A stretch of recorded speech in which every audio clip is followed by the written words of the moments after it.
Hey everybody, this is Lewis Speaks 2020, and today I want to talk to you about trying to be friends with people who are insecure. You know, there are people in my life right now who I want a closer relationship with, but I know that right now that is impossible because a lot of those people are very insecure. A lot of them struggle with an inferiority complex. You know, I am a constant reminder of their failures.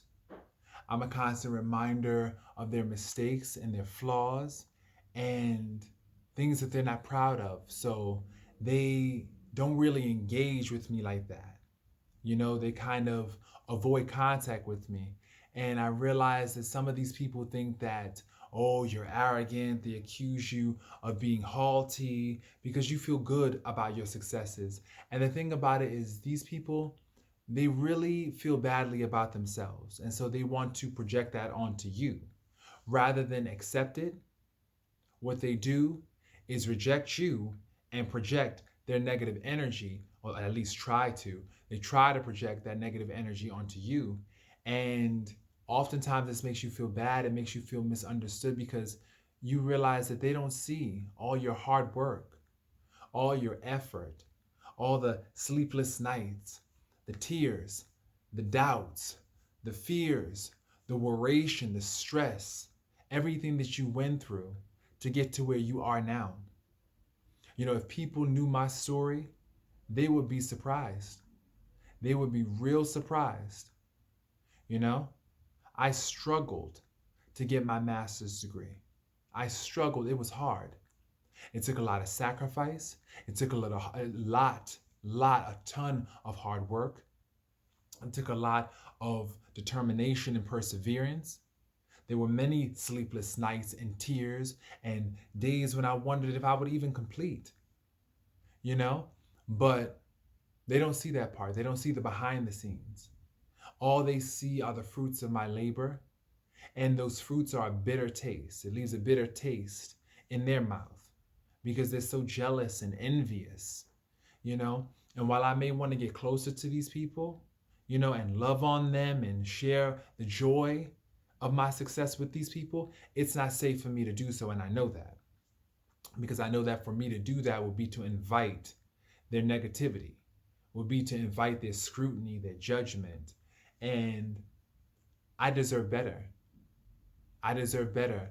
I don't want to deal with people that make me feel as though I have to apologize for my success.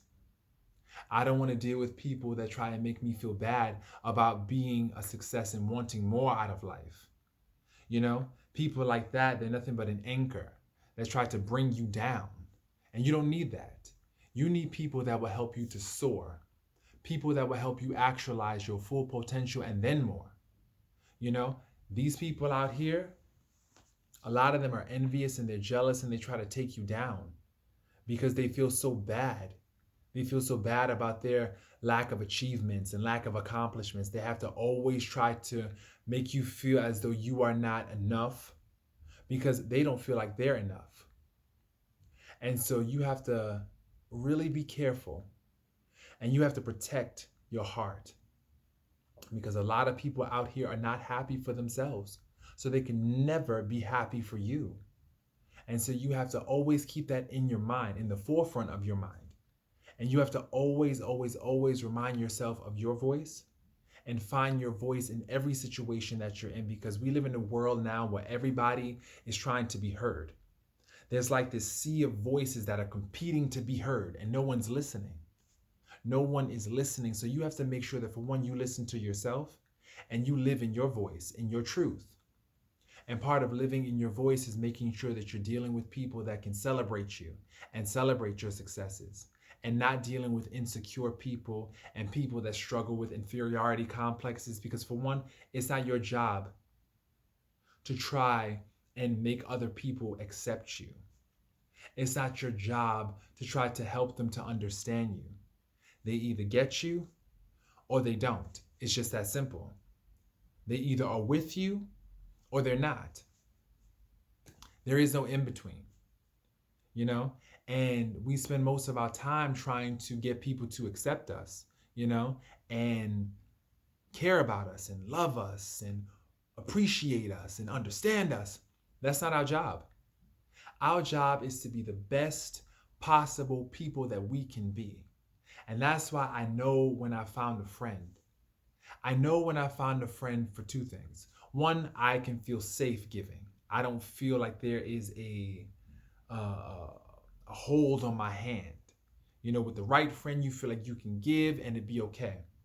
You also know that you found a great friend when you can be your full, beautiful, greatest self with them. You don't have to hide or tuck in or deny or minimize your achievements and your accomplishments. You can be the full spectrum of who you are, no holds barred, and that be okay. You know? That's when you know you found a friend. And a lot of times people, you know, friends who we think are friends, they smile in our face and they pretend to be happy for us. They pretend that they support us. But a lot of times they secretly are jealous of us and they're envious and they're just plotting on our downfall. And so what you have to do is be able to identify those people in your life and remove them quickly. Remove them with a quickness. And that's hard to do sometimes because of our emotional attachments to these people. We've known them for all our lives. They come dressed as our family, as our quote friends, as our lovers, partners, and we think that it's safe. But a lot of times you have to learn how to assess people's motives. A lot of people in this world are just not good. They're just not good, and that's a bitter pill to swallow. You know, and while they may not be good in the moment, there's opportunities for growth. Sure, you know, you hold out that hope, but you also realize that what you need people in your life who are genuinely happy for your success and who could celebrate you, who are there both in the good times and the bad, you know? So I encourage everybody to begin to assess the people in your life. And I know you may want to deal with some people, but truth is some people are just not ready. They're not ready. They still feel badly about themselves. They don't have enough of themselves to give you. You know, so you have to encourage them to fill up their cup from a distance. The same way you remind yourself every day to keep your cup full, you encourage them to fill up their cup so that way they have something to offer. Somebody can't offer you something that they don't have themselves. If they don't have nothing in their cup, how could they give you anything? So keep that in mind. You know, this is Lewis Speaks, wishing everybody a wonderful, wonderful year and making sure that everybody's safe during this whole pandemic that we're going through. I know that coronavirus is very real and it's been taking the lives of so many. So I'm hoping that people are taking care of themselves emotionally and spiritually and mentally, you know, because we can't do this alone. You know, for one, we need our Heavenly Father. We need our God whose name is Jehovah, Yahweh. We need him in our lives, you know, and that's for one, you know. If there's ever been a time where we needed him, this is the time. So that's one. And we also need ourselves, our full, complete selves. And also we need each other. So I hope that everybody out there has a support system that they rely on. You know, there's phone numbers and contact information, warm lines that are available, you know. And I hope you all have a wonderful, wonderful year. Lewis Speaks, 2020.